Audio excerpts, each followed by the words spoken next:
Morning বন্ধুরা, তোমরা সবাই কেমন আছো? আশা করি সবাই খুব ভালো আছো, সুস্থ আছো। আমার একটা নতুন ভিডিওতে তোমাদের জানাই অনেক অনেক স্বাগত আর অনেক অনেক ভালোবাসা।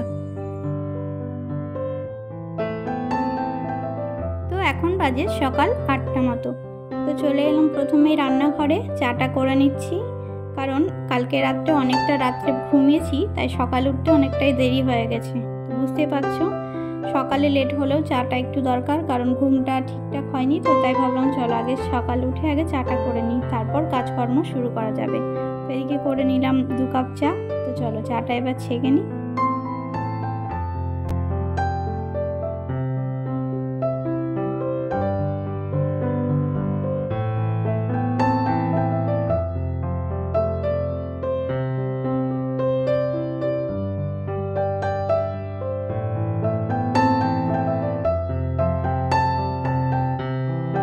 প্রথমেই চা খাওয়া কমপ্লিট করে সকালের ব্রেকফাস্ট হিসেবে করে নিয়েছিলাম ঘুগনি। তোমাদের দাদাভাই বাড়িতে থাকার কারণেই সকালে বুঝতে পারছো সেরকম আজকে যেহেতু অফিসটা যায়নি, তার জন্যই ঘুগনিটা করে নিয়েছিলাম। আরও সকালবেলা গিয়ে এইসব বাজারপত্রগুলো করে এনেছিল, কারণ সব বাজারই প্রায় শেষ হয়ে গেছিলো। আসলে তোমাদের দাদাভাইয়ের শরীরটা 4-5 দিন ধরে খারাপ আছে, ওই জন্য অফিসও যেতে পারছে না, প্রচুর পরিমাণে অসুস্থ। এই জন্য দেখতে পাচ্ছ এদিক বাজার থেকে ওকে বলেছিলাম কিছু ফল নিয়ে আসতে, তো সেগুলো এনেছে, সেগুলোই আমি একে একে এবার গুছিয়ে রাখছি।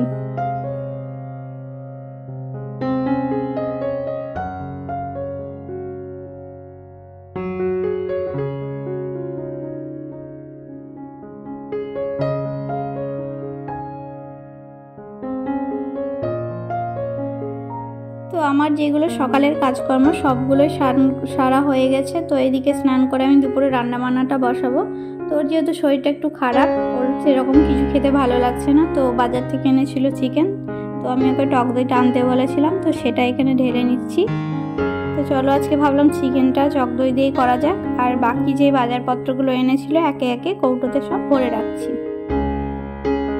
জিনিস না ছড়িয়ে ছিটিয়ে রাখতে ঠিক ভালো লাগে না, যেখানকার জিনিস সেভাবে গুছিয়ে রাখলে সংসারের সৌন্দর্যটা বৃদ্ধি পায়। তো এইদিকেও দেখতে পাচ্ছ সব কিছু ঠিকঠাকভাবে রেখে এদিকে চলে এলাম রান্নাঘরে। যেগুলো এনেছে সবজি এবার একে একে রান্না বসাবো। তো এদিকে করে নিয়েছিলাম করলা ভাজা, তার সাথে নিয়ে এসেছিলো লাল শাক, আর করব সামান্য একটু ডাল আর চিকেন কষা। এই করব আজকের মেনু। তো এদিকে দেখতে পাচ্ছ মুগ ডালটা করে নিয়েছি আমি, ভেজ মুগ ডাল বলতে পারো, এখানে অনেক পরিমাণ সবজি দিয়ে করেছি। আর এখানে করেছি চিকেন কষা। যেহেতু ডাল করেছি, চিকেনটা এরকম অনেকটা গ্রেভি রাখবো না, বেশ কষা কষাই করব। তো এই হচ্ছে আজকের মেনু। তো চলো এবার দেখতে থাকো। তোমাদের দাদাভাইয়ের শরীরটা 4 দিন ধরে খারাপ ছিল, তবে কালকে থেকে একটু সুস্থ ছিল, কিন্তু এই রান্নাবান্না করার মাঝে হঠাৎ করে ওর পেনটা আবার শুরু হয়ে যায়। তো ওইদিকে রিপোর্ট করার জন্য তাড়াহুড়ো করছিল, তো আমার রান্নাবান্না অফ রেখে মাঝে ও রিপোর্ট করতে বেরিয়ে গেল। তার জন্য দেখতে পাচ্ছ সমস্ত কিছু ডাক্তারের রিপোর্ট, প্রেসক্রিপশন এগুলো খুঁজছিল, কারণ ও রিপোর্ট করতে বেরোবে। তো আমি সেই পাকে রান্নাবান্না কমপ্লিট করে আমার যা কাছাকাছি কাজ ছিল সেগুলো করে নিলাম।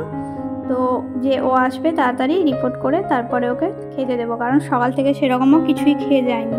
তো এদিকে যে চিকেন কষাটা করেছিলাম আর টক দইটা করেছিলাম, কারণ ওর শরীরটা খারাপ হয়, ও ঠিকমতো খাওয়া দাওয়া করছিল না, এই জন্য যাতে একটু মুখে স্বাদ লাগে সেই জন্যভাবেই ঝাল ঝাল করে করেছিলাম। তো ও এদিকে খাওয়া দাওয়া করতে করতে দেখতে পাচ্ছ মুষলধারে কিন্তু বৃষ্টিটা শুরু হয়ে গেছে।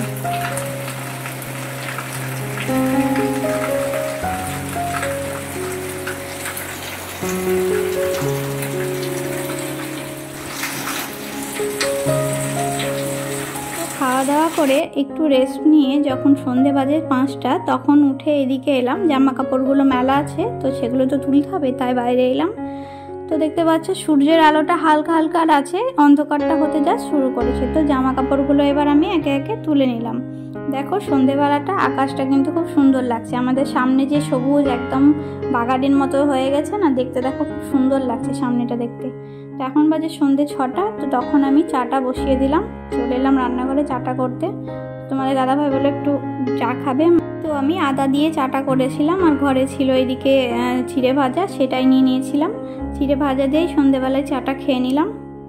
তোমাদের দাদাভাইয়ের শরীরটা যেন তাড়াতাড়ি সেরে যায়, না হলে খুব অসুবিধা, কারণ টানা 4-5 দিন ধরে ওর অফিস বন্ধ রয়েছে, বাড়িতেই রয়েছে, সেভাবে কাজেও যেতে পারছে না, বুঝতেই পারছো। তো রাত্রে বললো ও রুটি খাবে, যেহেতু চিকেন কষাটা রয়েছে তাই রাত্রে ডিনার হিসেবে রুটি আর চিকেন কষা এটাই করেছিলাম রাত্রের মেনু।